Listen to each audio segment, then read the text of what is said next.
વડોદરામાં શહેર police commissioner મેદાને ઉતર્યા. શહેરના કેમિકલ હબ અને ફેક્ટરીઓમાં સૂચના આપી છે. ઓએનજીસી અને કેમિકલ રિફાઇનરી સહિતના સ્થળો પર તપાસ હાથ ધરવામાં આવી. બાંધકામ સાઇટો પર પણ પોલીસે તપાસ હાથ ધરી. ડોગ સ્ક્વોડ અને બોમ્બ સ્ક્વોડને સાથે રાખીને તપાસ કરવામાં આવી. ભીડવાળા તમામ સ્થળો પર રાઉન્ડ ધ ક્લોક નજર. શહેરમાં શાંતિનું વાતાવરણ જાળવી રાખવાના પણ પગલાં લેવામાં આવ્યા છે. મહત્વનું છે કે દિલ્હી બ્લાસ્ટની ઘટના બાદ લોકોમાં ભયનો માહોલ છે, ત્યારે ફરી એકવાર કોઈ ઘટના ન બને તે માટે પોલીસ સહિત સુરક્ષા એજન્સીઓ એલર્ટ મોડ પર છે. પોલીસની ટીમ દ્વારા દરેક ખૂણે ખૂણે તપાસ થઈ રહી છે. ત્યારે હવે વડોદરા શહેર પોલીસ કમિશનરે કેમિકલ હબ, ફેક્ટરીઓ અને બાંધકામ સાઇટો પર તપાસ હાથ ધરી છે અને લોકોને જરૂરી સૂચનાઓ પણ આપી છે. દિલ્હીમાં કારમાં થયેલા બ્લાસ્ટ બાદ દેશભરમાં જે રીતે એલર્ટ જાહેર કરવામાં આવ્યું છે, વડોદરા શહેરને ઓપરેશન સિંદૂર વખતે પણ સંવેદનશીલ વિસ્તાર ગણવામાં આવ્યો હતો. તે દરમિયાન પણ મોકડ્રીલ વખતે અનેક જે સૂચનો છે તે વડોદરા પોલીસ દ્વારા કરવામાં આવ્યા હતા. ફરી વખત જ્યારે દિલ્હીમાં માહોલ બગડ્યો છે, ત્યારબાદ તેને ધ્યાનમાં રાખીને વડોદરા શહેર પોલીસ દ્વારા હાલ ઓએનજીસી ખાતે પહોંચી અને તેમના કર્મચારીઓને સાથે સાથે અધિકારીઓને કેટલાક સૂચનો કર્યા છે. વડોદરા શહેર પોલીસ કમિશનર નરસિમ્હા કુમાર આપણી સાથે હાજર છે. વાત કરીશું સર, જે રીતે આજે ઓએનજીસી ખાતે પહોંચ્યા છે, અધિકારીઓને સુરક્ષા સંબંધિત માહિતી પણ આપી છે. વડોદરા શહેરમાં હાલ સંવેદનશીલતા કેટલી છે અને તેને ધ્યાનમાં રાખીને પોલીસ દ્વારા કાર્યવાહી કેવી રીતે? દિલ્હીના ઘટનાક્રમ પછીના જે દેશના આંતરિક સુરક્ષાને ધ્યાને રાખીને વડોદરા શહેર પોલીસ દ્વારા કેટલાક સિક્યુરિટી ડ્રીલ અને સુરક્ષા સંબંધિત એક્ટિવિટીઝને ગતિમાન કરવામાં આવેલ છે. અને આના ભાગરૂપે આજે એક મહત્ત્વના સ્થાવર એવા ઓએનજીસી, જે મહારત્ન પીએસયુ છે, એમના અસેટ્સની સિક્યુરિટીને ધ્યાને રાખી આજે આપણે એક જોઈન્ટ એક્સરસાઇઝ કરી છે.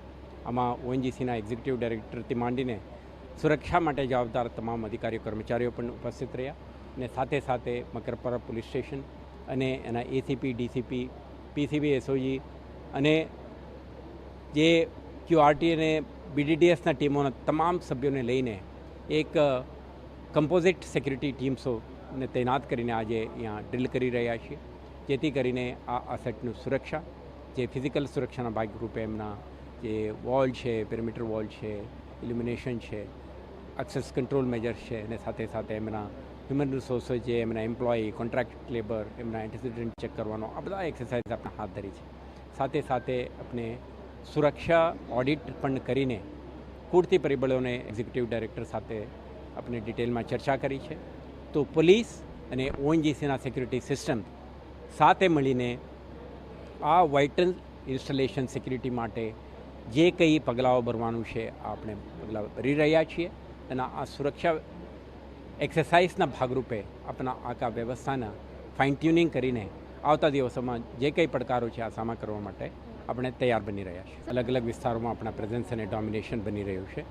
અને આજે ઓએનજીસી કરી છે, આપણા તબક્કાવાર આપણા અલગ અલગ વિસ્તારોમાં આપણા પ્રેઝન્સ, આપણા ડોમિનેશન, વિઝિબિલિટી વધારીને સમગ્ર શહેરમાં તમામ વાઇટલ ઇન્સ્ટોલેશન અને વાઇટલ પોઈન્ટ્સની સુરક્ષા માટે આપણા પગલાં ભરી રહ્યા છે. શહેરજનોના સલામતી અને એમના સુરક્ષા માટે વડોદરા શહેર પોલીસ કટિબદ્ધ છે. અમે જોયું છે એસઓજી, ક્યુઆરટી અને બીડીડીએસ ટીમોના સંયુક્ત ટીમો સ્થાનિક પોલીસના જે પોલીસ ઇન્સ્પેક્ટર, એસીપી, ડીસીપી સાથે સંકલન કરીને રેલવે સ્ટેશન, બસ સ્ટેશન્સ, ભીડભાડવાળા વિસ્તારો, પાર્કિંગ લોટ્સ અને વાઇટલ ઇન્સ્ટોલેશન ખાતે છેલ્લા 3-4 દિવસથી લગાતાર એક્સરસાઇઝ ચાલી રહ્યું છે. અને સાથે સાથે આપણે કેટલાક એલિમેન્ટ્સના પ્રવૃત્તિ અને પોટેન્શિયલ રિસ્ક અને અસેસમેન્ટના આધારે આપણે એક્ટિવિટીઝ કરી રહ્યા છીએ. વડોદરા શહેરની સુરક્ષા બની રહે તે માટે પ્રયત્નો કરવામાં આવી રહ્યા છે. તેની સાથે સાથે વડોદરા શહેરની સુરક્ષા વધારવા માટે તમામ જે ટીમો છે તેની અંદર પૂરતું જે પોલીસ બળની જરૂરિયાત હોય તેને પણ પૂરતા પ્રમાણમાં રાખવાની તકેદારી પણ રાખવામાં આવી રહી છે. કેમેરા પર્સન રોહિત ગોયલ સાથે અંજલિ ઓઝા, TV9 વડોદરા.